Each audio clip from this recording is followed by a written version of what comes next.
दोस्तों, मैं बहुत ही महत्वपूर्ण बात लेके आपके सामने हाजिर हुआ हूँ। इस वीडियो के माध्यम से मैं बताना चाह रहा हूँ, जो बिहार गवर्नमेंट है, तेजस्वी जी, डिप्टी सीएम, माननीय मुख्यमंत्री नीतीश जी, इन सभी से गुजारिश करना चाहूँगा और अपने दोस्तों से भी कहना चाहूँगा कि पहचानिए इन लोगों को। ऐसे कई वाक़यात है जो मैं आपको गिनवा सकता हूँ। भले ही सरकार बदल जाए, लेकिन लोगों का जो हाल है, जो आवाम है, उसके जो हाल हैं, और ख़ास तौर पे मुसलमान, उसका हाल जस का तस रहने वाला है। क्योंकि सीवान में गणेश विसर्जन के दौरान मस्जिदों को तोड़ा गया, घरों को तोड़ा गया, पथराव किए गए, लेकिन उसके उल्टा क्या हुआ कि 8 साल के बच्चे को उठा लेते हैं पत्थर के आरोप में, और 76 साल के बुजुर्ग को जेल में डाल देते हैं पत्थर उठाने के आरोप में। आपने ये तो देख लिया। दूसरी बात ये है कि साकिर रजा जी, कदवा प्रखंड के जो अध्यक्ष हैं आरजेडी से, उनको एक फर्जी केस में उठाया गया है।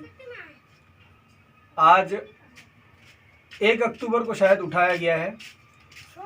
आज 15 से 20 दिन हो गए उनको, जो कि कोई एविडेंस नहीं है उसके अगेंस्ट, और बिल्कुल फर्जी केस है।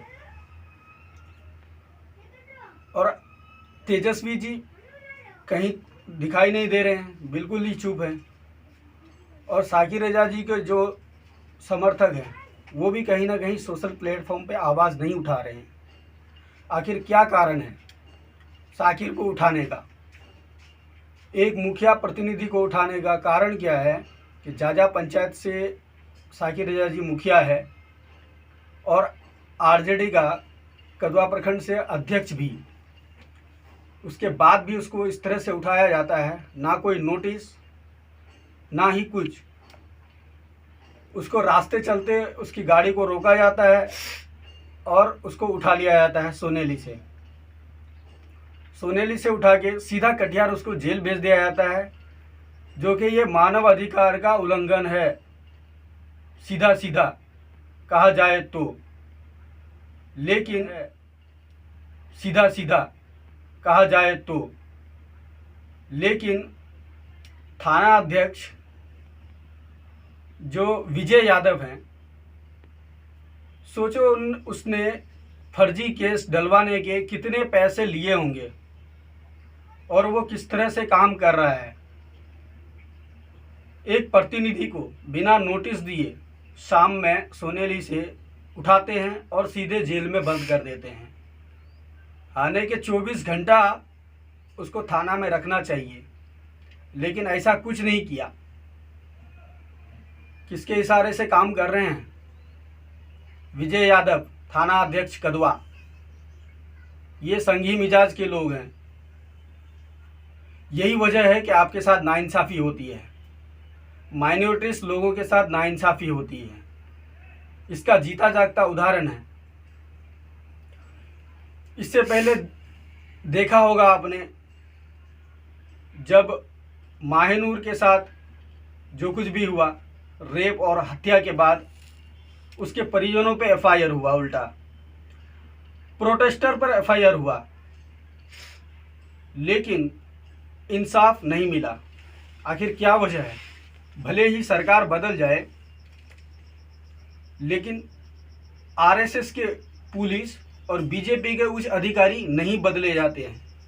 यही वजह है कि माइनॉरिटी को आए दिन परेशानी का सामना करना पड़ रहा है, आए दिन नाइंसाफ़ी झेलना पड़ रहा है, आए दिन शेड्यूल कास्ट को जाति प्रताड़ना झेलना पड़ रहा है। आखिर क्या वजह है? बस यही वजह है।